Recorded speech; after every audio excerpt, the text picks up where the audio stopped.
અમદાવાદના ચાંદખેડામાં યુવતીએ સાસરિયાઓ સામે ફરિયાદ નોંધાવી. જેઠ છેડતી કરે અને પતિ સૃષ્ટિ વિરુદ્ધનું કૃત્ય કરતો હોવાની ફરિયાદ દાખલ થઈ છે. એકલતાનો લાભ લઈ જેઠે છેડતી કર્યાની પણ ફરિયાદ પરિણીતાએ કરી છે. તો પતિએ પોર્ન વિડીયો બતાવી સૃષ્ટિ વિરુદ્ધનું કૃત્ય કર્યાનો આરોપ પણ લગાવ્યો છે. ત્યારે દહેજની માંગ કરી માતા પિતાને ધમકીઓ અપાતી હોવાની પણ યુવતીએ ફરિયાદ દાખલ કરી છે.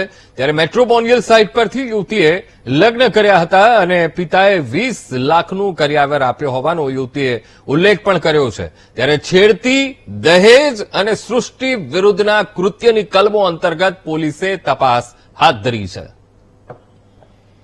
આ મુદ્દે સંવાદદાતા અનિતા પટેલની ફોનલાઈન પર. અનિતા, ચાંદખેડામાં એક યુવતીએ સાસરિયાઓ સામે ફરિયાદ નોંધાવી છે. શું મામલો, અનિતા? જી, ખાસ તો જે પ્રકારે હાલ ચાંદખેડા વિસ્તારની અંદર જે પરિણીતા દ્વારા ફરિયાદ દાખલ કરવામાં આવી છે અને સાસરિયા વિરુદ્ધ જે ગંભીર આક્ષેપ કરવામાં આવ્યા છે, જેને લઈને હાલ તપાસ હાથ ધરવામાં આવી છે. આજે યુવતી જે છે તેને પોતાના જેઠ વિરુદ્ધ જે સૃષ્ટિ વિરુદ્ધના કૃત્ય અને છેડતીને લઈને આરોપ લગાવ્યો છે. જ્યારે પરિણીતા એકલી ઘરમાં હતી ત્યારે તેનો લાભ લઈને જેઠ દ્વારા કૃત્ય કરવામાં આવ્યું હતું. સાથે પતિએ પણ પોર્ન વિડીયો બનાવીને તેની સાથે સૃષ્ટિ વિરુદ્ધનું કૃત્ય કર્યું હોવાનું પણ સામે આવી રહ્યું છે.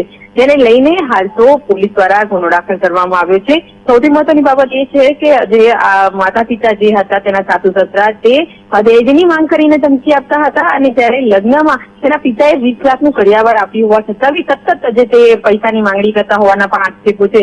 અને સાથે આ યુવતીએ મેટ્રોમોનિયલ સાઇટથી આ યુવકના સંપર્કમાં આવી હોવાનું પણ ખુલ્યું છે. જેથી ગંભીરતાથી આ સમગ્ર મામલે ચાંદખેડા પોલીસે પરિવારના નિવેદન લઈને હાલ વધુ કાર્યવાહી હાથ ધરી છે. જી બિલકુલ અનિતા, સમગ્ર માહિતી સાથે જોડાવા બદલ આપનો આભાર.